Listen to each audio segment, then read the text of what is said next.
Studio B is in the dressing room here tonight between shows with Kevin Pollak, comedian and, of course, actor in tons of movies. Of course. Tons!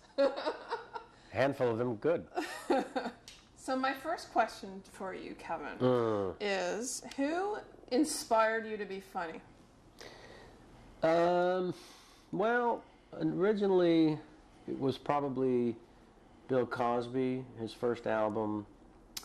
I started watching comedians on television when I was about 10. Mm-hmm. Started studying them, and my mom brought home Cosby's first album, and it was playing on the big stereo hi-fi, which back then was a piece of furniture. Mm-hmm. And in fact, if you were to put that next to an iPod, it's a little surreal. And so I saw my parents laughing uncontrollably at this comedy album. Mm-hmm. And it was as freaky, quite frankly, seeing them laugh like that as it would be to see them cry. It was that strange and out of character to laugh that hard. Wow. So I immediately wanted to be that voice coming out of the hi-fi. Mm-hmm. I mean, every kid wants his parents' love and attention, so it took a turn towards the comedy at that point in order to get it. Now, how was that? Is there a film that kind of comes close to the rush that you feel from doing comedy? No, it's not possible. Is there one, though, that stands out as being really something that, I don't know, just gave you a lot of joy? Oh, yeah. They're amazing experiences doing the movies, and it's also living a childhood fantasy in a huge way. And it's all gone way beyond my dreams and initial plans. Mm-hmm. So I am constantly amazed at my position in life. But in terms of the performer's high, it's a collaborative effort, filmmaking. Yeah. Often I'm just a gun for hire. Sometimes a director will actually want to know what I think. Mm-hmm. Or in the case of Usual Suspects, I get to offer up some ad-libs and they end up in the movie, and then the screenplay wins Best Oscar Best Screenplay Oscar, and then I tell the writer he needs to drop it off at my house once 1 week a year. Right. But the stand-up is a solo endeavor. I'm the writer, the editor, the director, the performer, the choreographer. So, because you live and die second to second, moment to moment on your own wits and thoughts, nothing can ever really compare to that. Now, how about in comparison, if you compared poker and comedy? Kind of what comes first? Well, the acting probably serves me better in the poker. Although people recognize me so that I'm a little disadvantaged. Either they come after me or they assume I'm acting. So I've learned to use it towards my advantage. Yeah, that would be to your advantage. That's okay. But I can never bluff, unfortunately, because they think I'm bluffing every time. So I just have to be patient and wait for good cards, which if you play the game is not the best way to play it. Now, Pat Callahan, who is the World Series of Poker high draw champ, said that you're a very good poker player. Did he? Yeah. Do you think you can beat him? On any given Sunday, anything's possible.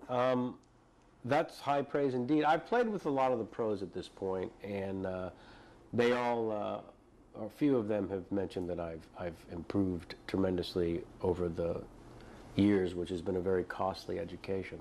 It's a good thing you're in a lot of films. But I wouldn't put my stack against any of theirs. They play at a really different level. Mm-hmm. The pros, the ones who play at the top of the game. Yeah. The best ones, as I learned, can play without looking at their cards, because they play the player, not the cards. And I don't care about any of this, as you can tell. No, not at all.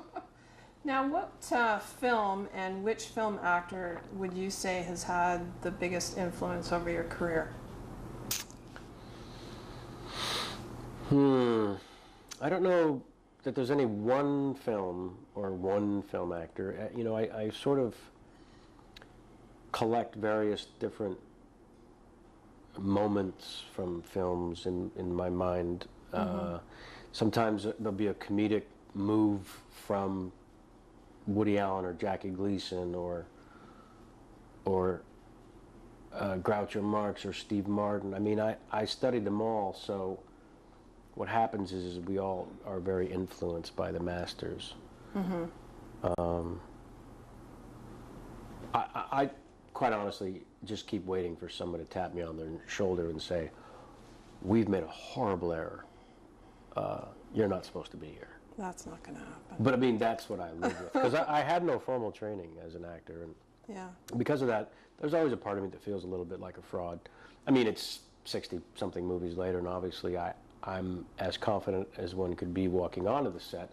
But as it was pointed out to me, I had the same confidence on day one because I didn't know what I was doing. Barry Levinson was one of the first sort of real dramatic acting opportunities I had in his movie Avalon, and he said something like, "You've either had a lot of training or none whatsoever. Because I can't tell, that's probably good." Yeah. Yeah. So would you say you're living your dream? Beyond, yes. Amazing. Now, which included this, by the way, this moment now. Yeah. Yeah. Yeah, This was always. That's all right. Okay. So I heard that your experience on The Whole Nine Yards with Bruce Willis and Matthew Perry was one of, I guess, the most fun times Yes. of your in Montreal. of your career. Would you say that was probably the most fun experience you had? Well, it was certainly ranks in the top 3 or 4. Yeah, I mean, it was an amazing situation in that the director, Jonathan Lynn, when they went to him, Bruce and Matthew, who I knew prior from other things, mostly social, because like when I was shooting A Few Good Men with Demi, she was married to Bruce, he was shooting Death Becomes Her on the soundstage next to us, so he was hanging out at our stage all the time, and it was a very social situation there on A Few Good Men. Everyone was hanging out on weekends, and to me, it was the first time in the majors, and so I was just kept showing up at one event after another, whether it was come to Bruce and Demi's in Malibu for Bruce's birthday. You know, it's like I would show up expecting literally them to throw me a red vest and say, help park cars. I mean, I felt that out of place.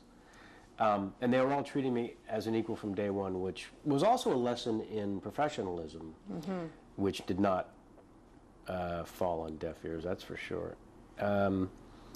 So Bruce and Matthew knew me prior.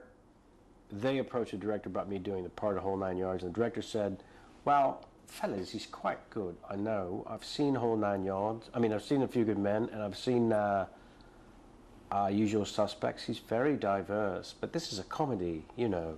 Not that you know anything about literally, those were his words. And so Bruce, I was told, grabbed him